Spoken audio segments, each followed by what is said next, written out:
Hello students, in the previous class we have started discussing about the solubility of different solutes in different solvents, and today we will learn about the factors that affect solubility. We will learn about the solubility curves and also the effect of temperature and pressure on the solubility of gases in water, mainly in liquid. Okay, so let's start with the factors that affect solubility. See, the rate of dissolution or the rate of solubility of a solid in liquid depends on mainly three factors. First one is size of the solute particles, second one is stirring, and third one is the temperature. So here are the three main factors. Now the size of the solute particles play an important role in case of the solubility of the solid in a liquid. When the size of the solid particles is small, then the total surface area exposed to the solvent will be large. Okay, and as a result, the solubility of that solute will increase in that solvent. Clear? So when the size of the solute particle is less, the solubility of that solute will increase in the solvent. So smaller the size of the solute, greater is the solubility. Now in case of stirring, see, when we stir the solution, in that case the solubility of the solute particles in the solvent, it increases. So as this is because as the stirring increases the molecular kinetics of the solute particles, that means there is we create the motion in the particles. So in that case the dissolution of the solute in the solvent increases. So stirring increases the dissolution of the solute particles in the solvent, and as a result the solubility increases. See, in case of the temperature condition, here we are discussing the solubility of solid in a liquid, but in case of the solubility of gas in liquid, the temperature condition varies. So here in case of the solubility of solid in liquid, on increasing the temperature, the solubility of the solids, it generally increases, not always. Okay, so generally the solubility of the solid in a liquid solvent increases with increase in temperature. Now we will discuss the solubility curve. A solubility curve generally shows us how the solubility of the solids, generally the salts, in a particular solvent, it vary with increase in temperature. Let me show you the solubility graph. Look at this graph. Here it is the graph for solubility versus temperature, and here some line graphs for the various salts are shown. Like you can see here, potassium nitrate, potassium bromide, potassium chloride, potassium sulfate. That means the potassium salts are there. Again sodium nitrate, sodium chloride, that means sodium salts are here, and one calcium salt is given. So you can see here most of the potassium salts, they generally have the solubility to a greater extent. That means with increase in temperature of the potassium salts, generally the solubility increases to a greater extent. Now in case of sodium chloride, you can see only a small increase in solubility is there with increase in temperature. And in case of sodium nitrate, you can see here the graph is like this. So here you can conclude that the sodium nitrate, it increases, its solubility increases with increase in temperature to a small extent. Now in case of calcium sulfate, it is the exceptional case. Here you can see that initially the solubility of the calcium sulfate salt, hydrated calcium sulfate salt, it initially increases, and then after some time, on increasing the temperature, its solubility gradually decreases. Clear? So in this way you have to remember that with salts, solubility increases with increase in temperature, and which salts are there whose solubility decreases or increases to some extent and then decreases with increase in temperature. Clear? Now one example is there where the solubility curve shows a different type. Let me show you. this curve shows the variation of the solubility of sodium sulfate decahydrate, that means Glauber's salt. So here you can see that after reaching 32.8 degrees Celsius, the curve changes. Initially the solubility increases with increase in temperature gradually, and after reaching 32.8 degrees Celsius, the solubility of this salt shows a variation. Now why is this so? Because here this 10 moles of water is connected with sodium sulfate, and after reaching this temperature, this water molecule gets expelled from the salt, and after getting expelled from the salt, means after evaporation of that water molecule from the salt, the only sodium sulfate is present over there, and the solubility of this sodium sulfate shows a change of this order, means it gradually decreases and then again it shows some increase in solubility with increase in temperature. So this is a different type of solubility curve in case of the Glauber's salt, that is sodium sulfate decahydrate. Clear? Now we need to know that how these solubility curves help us. That means what are the applications of the solubility curves. See, you can see here there are various types of solubility curves of different salts. That means the shape of the graph or shape of the curve, it shows that how the solubility of the particular salt or particular substance in a particular solvent varies with increase in temperature. So the solubility of a substance at a particular temperature can be determined from this solubility curve.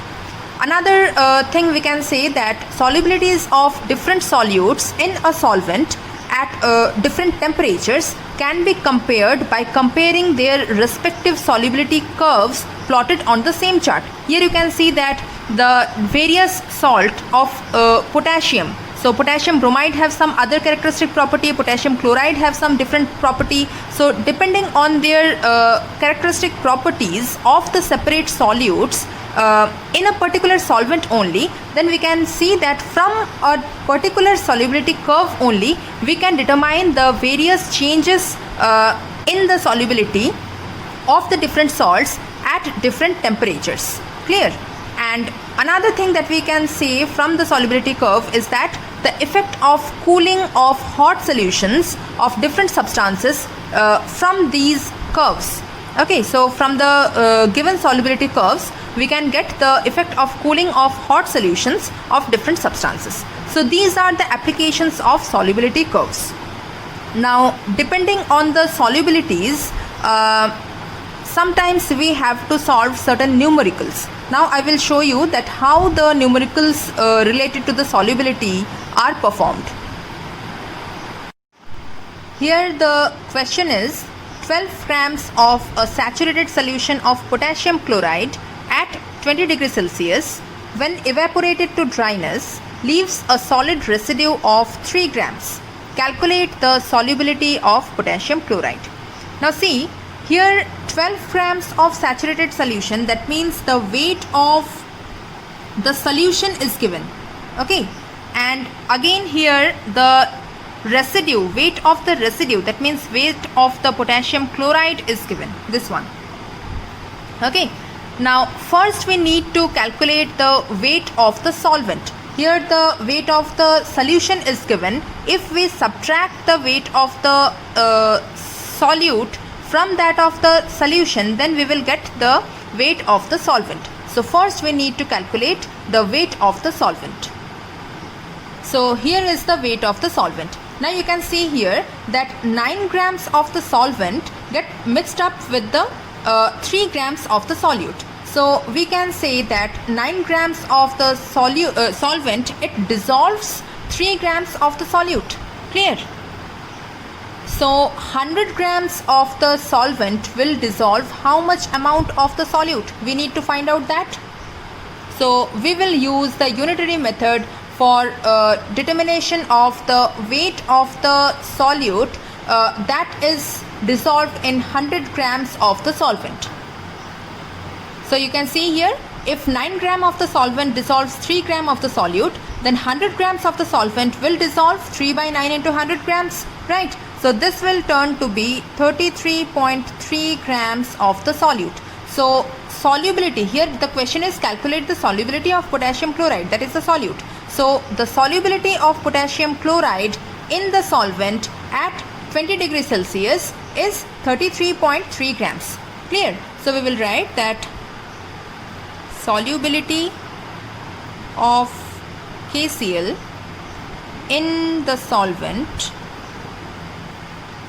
at 20 degrees Celsius is 33.3 grams. Clear? So this is the solubility of the given solute. So in this way you have to calculate the solubility of various salts depending on the given weights. Clear? Now we will discuss the effect of pressure and temperature on the solubility of gases in liquids. Now to understand the effect of pressure on the solubility of gases in liquid, we need to know the Henry's law. So Henry's law states that at any given temperature, the mass of gas dissolved by a fixed volume of liquid is directly proportional to the pressure on the surface of the liquid. So with the increase in pressure on the surface of water, it increases the solubility of a gas in water. So if we increase the pressure, the solubility of the gas in liquid, it increases. Clear? So with we can easily say that on increasing the pressure, solubility will increase. You can take an example.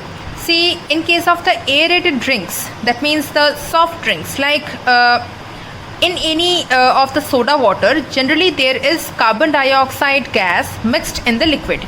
So in that case, the solubility of carbon dioxide in water under normal atmospheric pressure is commonly low.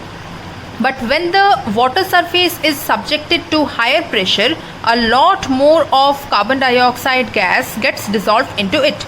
And we can see that when we try to open the container of soda water bottle, in that case the dissolved gas rapidly bubbles up.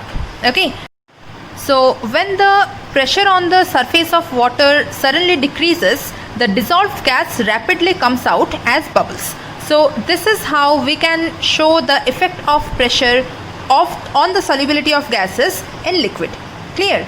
Now if we want to see the effect of temperature on the solubility of gases in liquid, then it is just the opposite of that of the pressure.